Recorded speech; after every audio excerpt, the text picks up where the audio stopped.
The Chinese Communist Party has been working to gain key infrastructure contracts and make trade in roads in America's southern backyard, Latin America. NTD spoke with leading Congress members from the region, denouncing Beijing's actions this weekend at the Brazilian edition of CPAC. Brazilian congressmen and intellectuals shared a major concern this past weekend at the country's edition of the Conservative Political Action Conference, or CPAC, that is, the Chinese Communist Party's actions in South America.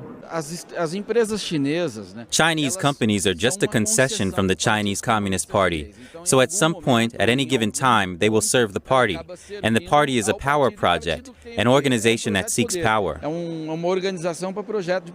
That was Paulo Eduardo Martins. He's a leading conservative representative running for Brazil's Senate this year with the blessing of President Jair Bolsonaro. China is Brazil's largest trading partner, accounting for about one-third of its exports.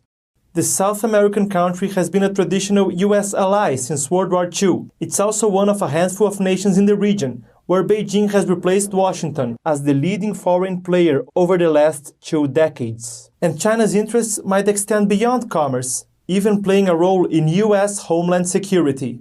Former U.S. Southern Command Chief Admiral Craig Fowler said in a congressional hearing China was looking to use infrastructure to project its own military power in our hemisphere.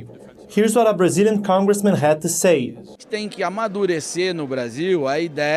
We need to nurture in Brazil the idea of imposing restrictions to stop enterprises controlled by the Chinese Communist Party from getting strategic initiatives.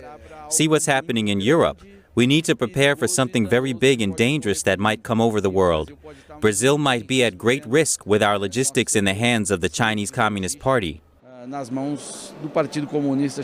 NTD also spoke with Rafael Fontana. He's the former PR director of Huawei in Brazil. The Chinese telecom giant is considered a national security threat by the U.S. Federal Communications Commission.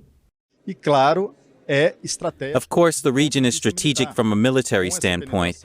With China's penetration in Latin America, the U.S. might, for the first time in its history, have a military threat next to its borders. What's more, NTD spoke with Senator Maria Fernanda Cabal from neighboring Colombia about the issue. If the United States doesn't give investment proposals to countries like Colombia, the Chinese will come with their money. The Chinese are the new colonizers of the world, of the third world. They did it to Africa already, and now practically the whole of Latin America is in China's grasp. Also on the event's guest list, the Brazilian president's son, Congressman Eduardo Bolsonaro. Upon hearing about the Chinese Communist Party's religious persecution, he took a stance condemning atrocities against the peaceful meditation practice Falun Dafa, targeted in China since 1999. I'm Eduardo Bolsonaro, and I oppose the Chinese Communist Party's persecution of Falun Dafa. Javier Milei, a representative and presidential candidate from Argentina, added, Before I got elected, I said I wouldn't trade with assassin regimes. I'll never push for relations with China while China remains communist and doesn't respect its citizens' freedoms. Brazil is an agricultural powerhouse. It is among the top 5 producers of food in the world and is #1 in soybean crops. With reduced exports from Russia and Ukraine amid the war, China has been increasing business dealings and its influence in the country. In Brazil, too many people linked to agribusiness don't notice that China is making inroads in that industry. An industry it needs. It needs food. And bit by bit they are infiltrating the food business to, at some point, strike it from within.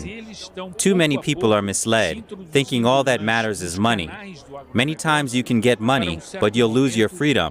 And after that, you might lose that money anyway, as we've seen happening when dealing with the Chinese.